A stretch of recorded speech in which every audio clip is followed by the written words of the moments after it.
Et salut tout le monde, j'espère que vous allez bien.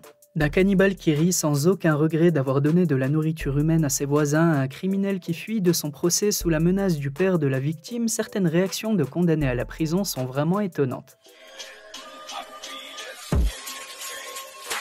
Sans plus attendre, on part donc ensemble pour une toute nouvelle vidéo de réaction de personnes qui ont fini derrière les barreaux d'une prison. C'est parti.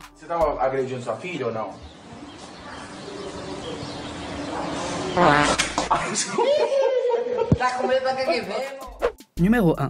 On commence la vidéo avec Denis Petrov, un jeune homme russe de 18 ans qui a été condamné à la prison à vie pour un crime commis en 2019. D'après l'enquête menée par la police russe, un soir il serait monté dans un taxi et aurait demandé au chauffeur de l'amener dans un village de la région assez loin de l'endroit où ils étaient. Mais le problème c'est qu'une fois arrivé, Denis Petrov pète les plombs et refuse de payer le conducteur. Une dispute éclate entre eux et malheureusement Denis poignarde le chauffeur de taxi de 41 coups de couteau sur tout le corps et le pauvre homme de 52 ans décédera directement. Après cet incident, Denis jette le corps du chauffeur de taxi sur le bord de la route et s'enfuit sans aucun regret.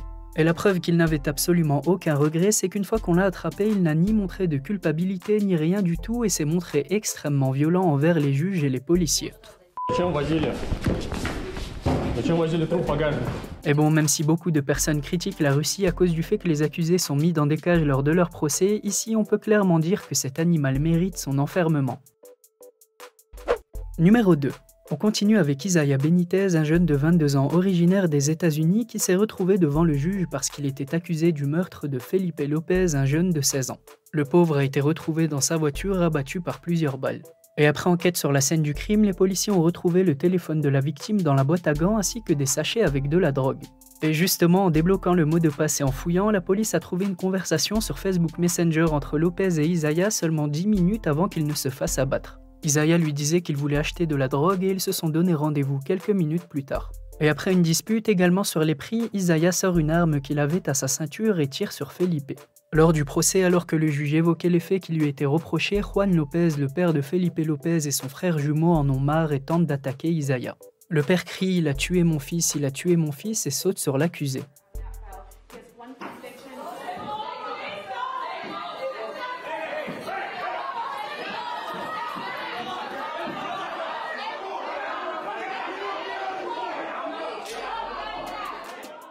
Benitez fuit et il est directement évacué par les policiers qui l'entourent et le père et le frère de la victime ont été arrêtés. Ils ont bien évidemment été relâchés par la suite et Isaiah Benitez, quant à lui, est aujourd'hui en attente de son jugement final et prendra très probablement une peine à perpétuité pour son acte. Tu dois payer bientôt là. Tu dois payer. Tu paieras cher, imbécile. Numéro 3.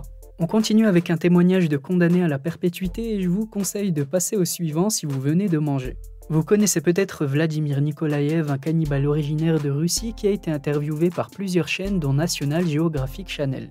Dans son témoignage, il explique de manière froide et en rigolant qu'il s'est disputé avec un homme qui lui demandait du feu alors qu'ils étaient tous les deux sous, que ça a fini en bagarre et qu'il l'a tué.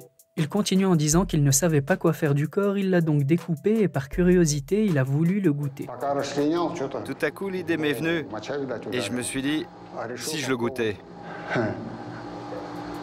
Vladimir a ensuite offert quelques morceaux à des amis en leur faisant croire que c'était du kangourou. J'ai donné des morceaux de viande à un ami. Sa femme en a fait des boulettes. Elle en a mangé aussi et en a servi à ses enfants.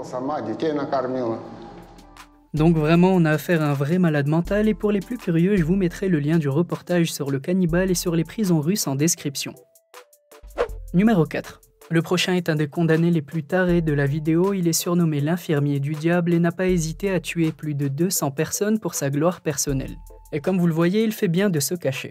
Niels Sogel est un infirmier allemand de 42 ans condamné à la perpétuité car il est accusé d'avoir tué entre 85 et 200 personnes entre 2000 et 2005. Pour briller et faire le fier devant ses collègues et ses supérieurs, il injectait des médicaments à ses patients qui leur provoquaient un arrêt cardiaque. Puis il s'empressait de les réanimer pour devenir un héros aux yeux des gens. On appelle ce syndrome le syndrome du héros criminel et les gens atteints par ce syndrome tuent par besoin d'attention. Le problème, c'est que dans la plupart des cas, ça ne marchait pas et les patients décédaient suite à l'injection. Niels Sogel a reconnu son implication dans 43 meurtres et a oublié les autres car il a dit « Après le 50e, j'ai arrêté de compter ». En tout, il a été condamné pour avoir assassiné 85 personnes, mais selon la police, leur nombre serait en réalité beaucoup plus élevé et avoisinerait les 200 personnes.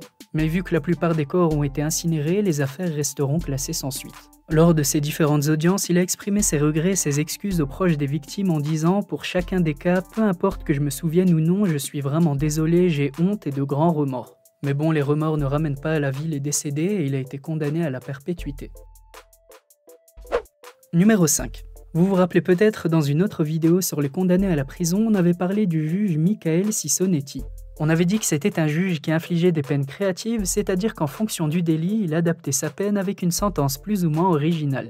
Par exemple, il a condamné un braconnier à aller en prison et regarder Bambi en boucle tous les soirs. Il a aussi condamné des jeunes qui avaient crevé les pneus d'un bus scolaire à financer et amener les enfants du bus dans un parc afin de faire un pique-nique.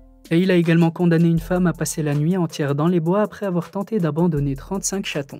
Enfin bref, il y a encore des tas de punitions plus drôles les unes que les autres et on va justement parler d'une sentence qu'il a infligée récemment et qui est hors du commun. Dans un Burger King des États-Unis, après une dispute, une femme asperge un des employés avec du gaz au poivre. Eh bien, accrochez-vous bien car dans le tribunal de Monsieur Sissonetti, on est fan de la loi du talion et œil pour œil, dent pour dent, il a donc décidé de ramener l'employé afin qu'il asperge lui-même la femme qui l'a aspergé. Bon, pas de panique, vous inquiétez pas, le juge a dit que ce n'était pas du vrai spray au poivre, mais seulement de l'eau et que ce n'était que pour intimider la personne afin de la dissuader de ne plus jamais commettre cet acte. Numéro 6. Plus on avance dans la vidéo et plus on se rend compte que pour certains, c'est comme si la vie humaine n'avait aucune sacralité. Le prochain s'appelle Teddy Baltimore Smith, c'est un homme de 44 ans originaire des États-Unis qui a été accusé de meurtre et donc condamné à 28 ans de prison.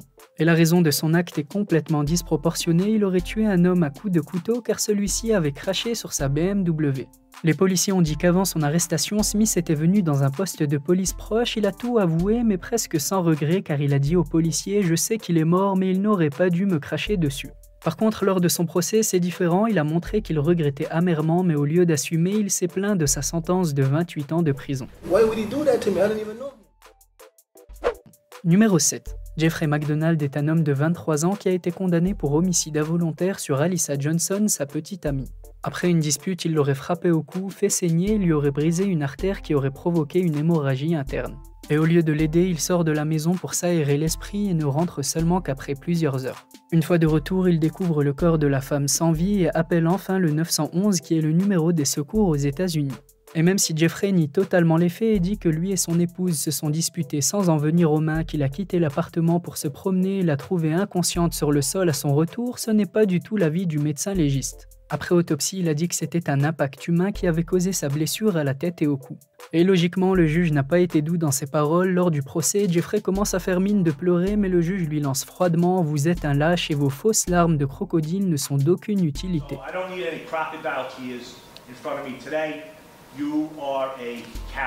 Il a continué en disant qu'il ne servait à rien de s'excuser maintenant et qu'il n'avait pas vu une once de regret ni lors de ses procès ni dans ses déclarations qu'il a faites à la police. Mais paradoxalement, ce qui est vraiment étonnant, c'est que malgré la dureté de ses paroles, le juge l'a seulement condamné à 12 ans de prison. Numéro 8. Le prochain condamné a été reconnu coupable d'un acte complètement horrible, il a tué et mutilé un camarade de classe d'à peine 16 ans. Le meurtrier s'appelle Matthew Borge, il a 20 ans aujourd'hui et a été inculpé il y a plusieurs années pour le meurtre de Lee Manuel Valoria Polino, un jeune de 16 ans. Matthew Borge avait à peine 15 ans à cette époque et il a gâché sa vie ainsi que celle de sa victime et de sa famille pour une histoire complètement ridicule. Matthew était tout simplement jaloux de Manuel Polino et lui reprochait d'avoir passé du temps avec une fille qu'il aimait. Il a donc décidé de mettre un plan en place. Matthew Borge a fait sortir Polino de sa maison pour le distraire pendant que d'autres adolescents le cambriolaient.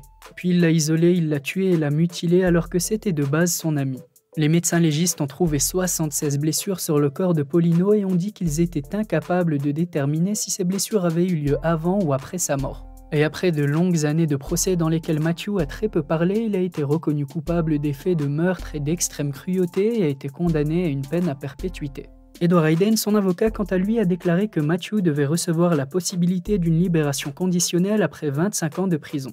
La raison est que selon lui, il était un enfant au moment du meurtre et qu'il pouvait toujours changer. Et bon, pas sûr qu'à 15 ans soit encore un enfant et surtout avec ce qu'il a fait. Et le numéro 9. On termine la vidéo avec Franklin Williams, un Américain qui était jugé pour 3 vols à main armée, enlèvement et utilisation abusive de cartes de crédit. Alors qu'il est à son jugement, le juge le condamne à 24 ans de prison et comme vous allez le voir, ça ne lui a pas plu du tout. Il proteste, le juge lui dit de se taire 1 fois, 2 fois, mais il ne veut rien savoir et veut à tout prix se défendre. Le juge lui dit alors, c'est moi le juge ici, ferme-la, je te dirai quand tu pourras parler, je souhaite d'abord entendre tes avocats et je te donnerai la parole ensuite. Mr. Williams, I'm the judge in the matter, shut your mouth and I'll tell you when you can talk. You got it? Mais pareil, l'accusé n'en fait qu'à sa tête, il dit « Vous essayez de me prendre la vie et vous ne me laissez même pas dire ce qu'il se passe ». Le juge l'avertit une dernière fois, mais sans succès, il décide donc de faire un geste complètement surréaliste, il ordonne aux policiers présents autour de l'accusé de lui mettre du scotch sur la bouche.